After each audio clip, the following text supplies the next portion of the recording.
Hi everyone. So today I'm going to read you a story. Today's story is called Blockhead, The Life of Fibonacci. So it's about an Italian mathematician, Leonardo Fibonacci, and he discovers that most things that you can find in nature actually follow a set pattern, and that pattern can be seen pretty much all over the world. So this is a pretty cool story if you like science, if you like nature, if you like math. You'll really like this story. So I hope you enjoy Blockhead, The Life of Fibonacci. This story is called Blockhead, The Life of Fibonacci. You can call me Blockhead. Everyone else does. One day, when I was just a boy, Maestro wrote out a math problem and gave us 10 minutes to solve it. I solved it in 2 seconds. That's the way I am with numbers. I've loved them since I was very little. Everywhere I look in my parents' home, there was something to count. That day in class, the other students did their math on abacuses and wrote out their answers in Roman numerals. It was time-consuming, but that's how we did our math back then. As I waited for them to finish, I got bored. I counted 12 birds in a tree outside. How many legs did all those birds have? I wondered. How many eyes? How many wings? And if each bird sang for 2 seconds, one bird after the other, how long would it take for all of them to sing? These were such beautiful questions that I started daydreaming. "Leonardo!" cried Maestro. "How dare you daydream in my class?" "But, sir," I said, "I was thinking." "Aha!" Maestro cried. "There's the trouble. There will be no thinking in this classroom, only working. You're nothing but an absent-minded, lazy dreamer. You blockhead!" The other kids laughed. "Blockhead! Blockhead!" they cried. I was so sad that I ran out of school and into the streets of Pisa. I let the noise of the city swallow me up. What a wonderful city it was. The year was 1178, and Pisa was one of the greatest cities in all of Italy.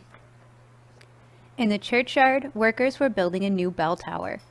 Something had gone seriously wrong with the builder's math.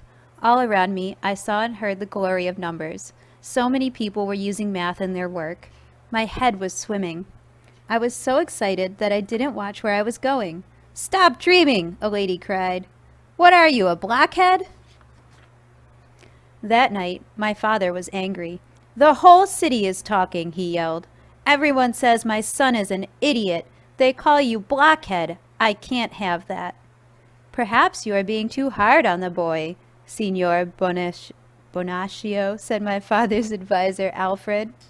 "Silence," cried father. "Leonardo, soon you will leave with me for Africa.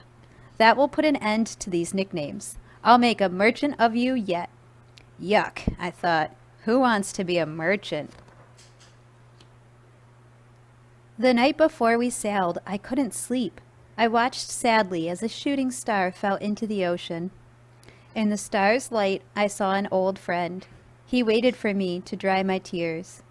"I think people are happiest when they know what pleases them," said Alfredo. "Me, I love cheese. And you, Master Leonardo, what makes you happiest?" "Numbers," I said without thinking. "Then you should learn all you can about them. That way you will always be happy." I decided to take Alfredo's advice. My father took me to live in a city called Bugia in northern Africa. In my new home, I noticed that the Arab merchants didn't use Roman numerals. They used numerals they had borrowed from the Hindu people of India. Back home, we wrote this: XVIII. Here, the merchants wrote this: 18. See how much easier it is? I wanted so much to learn these numerals. By day I did my father's accounts. At night, Alfredo went with me as I learned these strange new numerals. When I got older, my father sometimes sent me on business trips. When I wasn't working, I sought out wise men in every city. In Egypt, I learned how the ancient pharaohs and their subjects had used fractions. I measured my way through Istanbul, Turkey, and Damascus, Syria. In Greece, I learned about geometry from ancient books of math. In Sicily, I put my division and subtraction skills to good use. In France, well, in France I ate fish soup. One day, I began to write a book about Hindu Arabic numerals. I tossed some riddles into it, like this one. There was a man who put 2 baby rabbits in a field.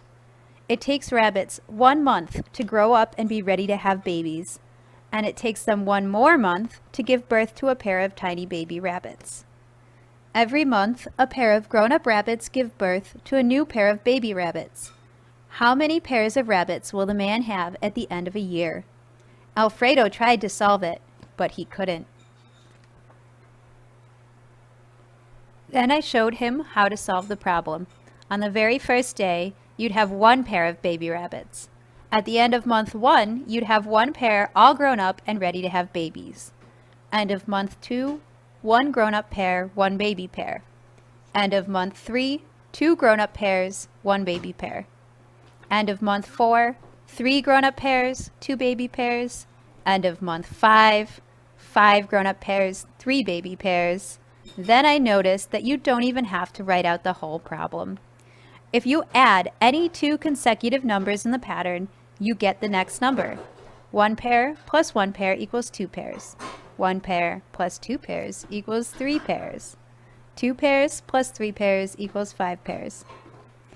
Here are the first few numbers of the pattern. 1, 1, 2, 3, 5, 18, 13, 21, 34, 55, 89, 144, 233, 377. If you don't watch out, you'll have 233 pairs of rabbits in a year, or 377 if you started with a grown-up pair. News of my work reached Frederick II, ruler of the Holy Roman Empire. When I visited his palace, his wise men challenged me with a bunch of really hard math problems, but I solved them in no time. "This Leonardo is one smart cookie," said Frederick. Everyone laughed. After all, he was the emperor.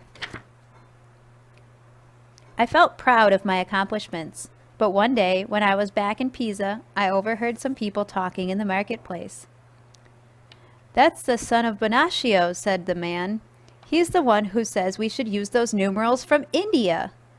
"What's wrong with the old numerals?" asked another. "If they were good enough for the Romans, they're good enough for me. What a blockhead." Suddenly, I was sad again. What good is all my work if people don't listen, I thought. People will always remember me as a blockhead. I wondered what my old friend Alfredo would have said. Suddenly, it was as if he was there with me. "Don't listen to these fools, Leonardo," roared Alfredo. "Aren't these numbers of yours very important?" "I certainly think so," I said. "Someday Hindu Arabic numerals will be known all over the world. Why, the more I study them, the more amazed I am by them." With that, I pointed to a flower on the beach. "How many petals does this flower have?" Alfredo counted and answered, 21. "And this flower?" 13, he replied. "So what?" But I did not reply quickly. Instead, we walked along the beach all night counting things. We counted 3-petal flowers, 5-petal flowers, and 8-petal flowers. We counted to 5 on the arms of a starfish and inside an apple. "See, Alfredo," I said, "in everything that I count, everywhere that I look, I keep finding the same numbers. Do you recognize them?" Alfredo recited them out loud. 1, 1, 2, 3, 5, 8, 13, 21, 34, 55. "My goodness," he cried. "They are the numbers from your rabbit problem." "Exactly," I said, "and we're just getting started." Lately, I've been thinking about those numbers in a different way. Watch. In the sand, I drew 1 tiny square and 1 more tiny square next to it. Next came a shape 2 squares high and 2 squares wide, then a 3 by 3 square shape, then a 5 by 5 square shape, an 8 by 8 square shape, and a 13 by 13 square shape. I could go on, I said, but it just wouldn't look right unless I connected them. Like this. Can you guess what I drew inside them? Alfredo sure couldn't. A spiral, I shouted. You can make a spiral with my numbers. How magnificent, said Alfredo. Yes, it is, I said, but I still don't understand why these numbers are so special. Don't you see, Leonardo, said Alfredo? These are the numbers Mother Nature uses to order the universe. She has hidden them in many places, and until now, no one has ever found her secret. Alfredo's words filled my heart with joy. All my life, people had called me Blockhead because I daydreamed about numbers. But how could that be bad? Mother Nature loves numbers too. Alfredo was delighted. From the tiniest plant to the prettiest pine cone, from the tallest flower to the wettest wave to the most wondrous far-off galaxy. All these are home to your numbers, Leonardo. I am old now, but numbers still make me happy. In all my years, I have never told anyone the secret I shared with Alfredo that night. But now, I've told you. Look through this book again and you'll find my numbers just as they are in real life. Now you see why I don't mind being called a blockhead after all.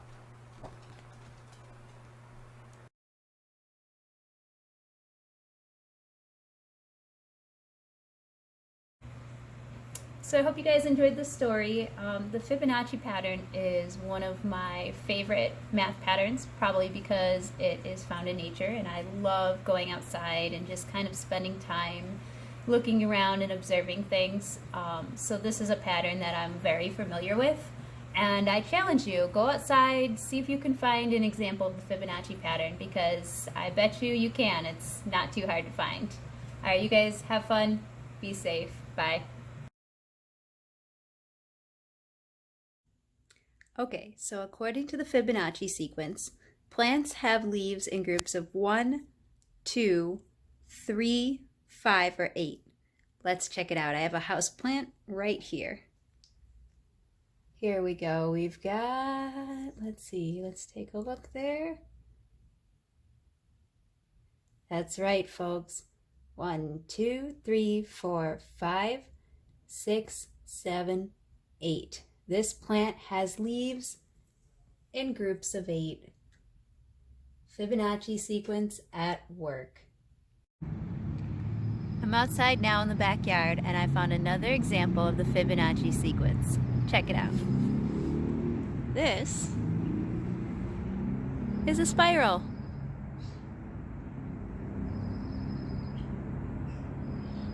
Beautiful. Fibonacci cat.